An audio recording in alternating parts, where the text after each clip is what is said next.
নম্বর আয়াতে আল্লাহ তাআলা বলছেন ইন্নামাল মুমিনুনা ইখওয়া। আল্লাহ বলেন বিশ্বাসীরা ভাই ভাই, মুমিনরা ভাই ভাই। এটা ফিল করতে হবে, শুধু মুখে বললে হবে না। আমরা কিন্তু ভাই ভাই, উই আর ব্রাদার্স ইন ইসলাম। ইন্নামাল মুমিনুনা ইখওয়া, বিশ্বাসীরা ভাই ভাই। ফাআসলিহু বাইনা আখাওয়াইকুম। আর এই ভ্রাতৃত্বের মধ্যে যদি কখনো টানাপোড়েন হয়, বোঝাপড়ায় সমস্যা হয়, বিরোধ হয়, তাহলে মিলমিশ করে দিও তোমরা, সেটা আপোষে মীমাংসা করে দিও। আদেশটা কার? আওয়াজ করে বলুন না, আদেশটা কার? আর ওয়াত্তাকুল্লাহ, আল্লাহকে ভয় করো। লাআল্লাকুম তুরহামুন, তাহলে তোমরা অনুগ্রহ প্রাপ্ত হবে। তাহলে প্রথম মেসেজ হচ্ছে আমরা ভাই ভাই, উই অল আর ব্রাদার্স। পৃথিবীতে ভ্রাতৃত্ব, ব্রাদারহুড, এটা অনেক ধরনের। এক নম্বর ভ্রাতৃত্ব হচ্ছে আল উখুয়া আল ইনসানিয়া, মানবিক দিক থেকে ভাই। যারাই মানুষ তারাই ভাই, কারণ আমাদের আদি পিতার নাম, আদি মাতা Adam and Eve. We came from the very same source, same origin. একটা জায়গা থেকে আসছে। সবার বাপ যদি একজন হয়, সবার মা যদি একজন হয়, তো আমরা সবাই কি? সুবহানাল্লাহ পড়বেন না? তাহলে ভ্রাতৃত্বের একটা রূপ হচ্ছে আল উখুয়া আল ইনসানিয়া, মানবিক দিক থেকে ভাই। সেই হিসেবে হিন্দু আমার ভাই, খ্রিস্টানও আমার ভাই, বৌদ্ধ আমার ভাই, নাস্তিক আস্তিক সবাই আমার ভাই। এটা হলো ভ্রাতৃত্বের একটা ধরন। ভ্রাতৃত্বের আরেকটা ধরন হচ্ছে আল উখুয়া আন নাসাবিয়া, বংশীয় ভাই, বংশের সম্পর্ক বা রক্তের সম্পর্ক। যেমন আমার চাচাতো ভাই, খালাতো ভাই, আরো ক্লোজে গেলে আমার আপন ভাই, মায়ের পেটের ভাই, এক রক্তের ভাই, ঠিক কিনা বলেন? এটা হলো 2 নাম্বার, এটা রক্তের সম্পর্ক। 3 নাম্বার হচ্ছে আল উখুয়া আদ-দীনিয়া, দ্বীনি ভাই। আর আমরা এটা নিয়েই কথা বলছি, আল উখুয়া আদ-দীনিয়া। ইন্নামাল মুমিনুনা ইখওয়াতুন, মুফাসসিরিন ইকরাম বলেছেন ইয়ানি ইখওয়াতুন ফিদ-দীন। মুমিনরা ভাই ভাই হচ্ছে 3 নাম্বার সেন্সে, আমরা দ্বীনি ভাই।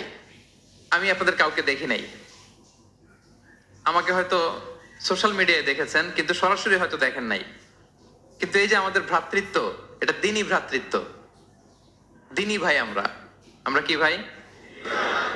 এবং ইন্টারেস্টিংলি এই দ্বীনি ভাই বা দ্বীনি ভ্রাতৃত্ব আগের দুইটার চেয়ে মজবুত। কখনো কখনো এটা রক্তের সম্পর্ককেও ছাড়িয়ে যায়। সুবহানাল্লাহ পড়েন। বদরের যুদ্ধে এই পাশে কুরাইশরা মানে মুশরিকরা, এই পাশে মুমিনরা। এমনও হয়েছে রাসূল সাল্লাল্লাহু আলাইহি ওয়াসাল্লামের পক্ষে মুমিনদের ওখানে এক ভাই, আর আবু জাহেলের সাথে আরেক ভাই, দ্বন্দ্ব সংঘাত। এই ভাই ওই ভাইকে হত্যা করেছে দ্বীনের কারণে।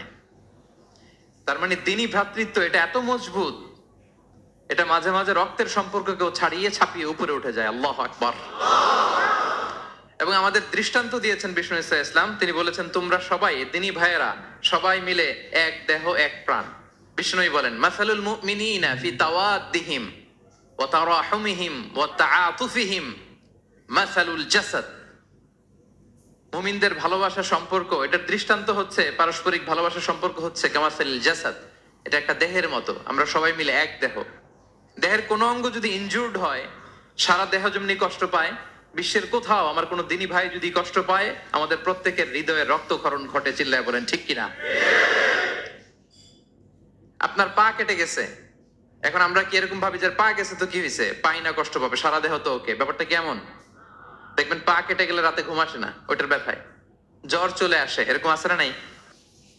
এই জন্য বিষ্ণু ইসলাম বলেছেন মাসালুল জাসাদ, একটা দেহ, দেহের এক অঙ্গ ইনজুর্ড হলে যেমনি সারা দেহ কষ্ট পায়, পুরো দেহটা রাত জেগে থাকে, জ্বর এসে যায়, তেমনি গোটা বিশ্বের কোন প্রান্তে, কোন জনপদে, কোন এলাকায় কোন মুসলিম ভাইয়ের যদি কষ্ট হয়, সেটা আমাদের হৃদয়ে যেয়ে লাগে। ঠিক কিনা বলেন?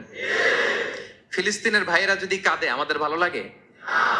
কাশ্মীরের ভাইরা যখন গৃহহীন হয়, আমরা এটা সহ্য করতে পারি? মিয়ানমারে আমার মুসলিম ভাইরা যখন নির্যাতিত হয়, আমরা কি এটা মেনে নেই? কারণ এক দেহ এক প্রাণ। আমরা যে কোরআনের দিকে তাকাই, আল্লাহ তাআলা বলেছেন আমাদের সম্পর্কটা হচ্ছে রোহামা উবাইনাহুম। রোহামা, একে অপরের প্রতি আমরা সফট হার্টেড, রহম দিল, একে অপরের প্রতি সফট হার্টেড। কোরআনের অন্য জায়গায় এসেছে বুনিয়ানুম মারসুস, সীসা ঢালা প্রাচীরের মতো আমাদের সম্পর্ক। হাদিসে এসেছে এক ভাই হচ্ছে আরেক ভাইয়ের মিরআতুল মুমিন, এক মুমিনের জন্য আরেক মুমিন হচ্ছে আয়না। আয়নার সামনে দাঁড়ালে দেখা যায় যে আমার এখানে একটা দাগ, তারপর আয়নার সামনে দাঁড়ালে আমাকে ঠিক করে নেওয়া যায়, গুছিয়ে নেওয়া যায়। তার মানে আমার সমস্যা, আমার ভুল, আমার খুঁত, আমার স্পট, এটা আয়না বলে দেয়। মুমিনরাও এরকম, এক ভাই আরেক ভাইকে সংশোধন করে দেয়। সুবহানাল্লাহ পড়ে। এবং কোরআন কখনো কখনো আমাদেরকে বলেছে যে ওয়ায়ুসিরুনা আলা আনফুসিহিম ওয়ালাউ কানা বিহিম খাসাসা, ভ্রাতৃত্বের সম্পর্কটা এমন হবে যে নিজের প্রয়োজনের চেয়েও মুমিন ভাই তার অন্য ভাইয়ের প্রয়োজনকে গুরুত্ব দিবে। পড়েন সুবহানাল্লাহ। আমার প্রয়োজন, তারপর আমি না নিয়ে আমার ভাইকে দিব। এরকম নিদর্শন আমাদের মধ্যে আছে না নাই? আপনারা ইয়ারমুকের যুদ্ধের নাম শুনেছেন, হিজরি 15 সালের কথা। বিষ্ণু ইসা ইসলাম এর ইন্তেকালের 4-5 বছর পরের ঘটনা। ওমরে ফারুক রাদিয়াল্লাহু তাআলা আনহু, উনি হচ্ছেন তখন আমাদের খলিফা, the second caliph of Islam, আমিরুল মুমিনিন, খলিফাতুল মুসলিমিন। তো ইয়ারমুকের যুদ্ধে আল্লাহ তাআলা আমাদেরকে বিজয় দান করেছিলেন। কিন্তু এমনি এমনি বিজয় আসে নাই, এমনি এমনি আসে নাই। একের পর এক সাহাবারা আহত হয়েছেন, নিহত হয়েছেন, মানে শহীদ হয়েছেন। এবং যুদ্ধের এক পর্যায়ে এমন হয়েছে, খাবারের অভাবে, পানির অভাবে সাহাবারা ছটফট করছিলেন। এক ফোঁটা পানি নাই, রুহু বেরোয় যায়, পানি পানি বলে চিৎকার করছেন। তৃষ্ণায় যখন কাতর, ওই সাহাবীর কাছে পানি নিয়ে আসা হলো, মশক দিয়ে পানি নিয়ে আসা হলো, সামান্য কিছু পানি, যে নেন। তো উনি যখন পানি খাবেন, দেখতে পেলেন যে পাশে আরেক ভাই চিৎকার করে পানি পানি, এক ফোঁটা পানি দাও, চিৎকার করছে। ওই সাহাবী বলতেছেন, আমার দরকার নেই, আমার ভাইকে নিয়ে আগে দাও, আমি পরে খাবো।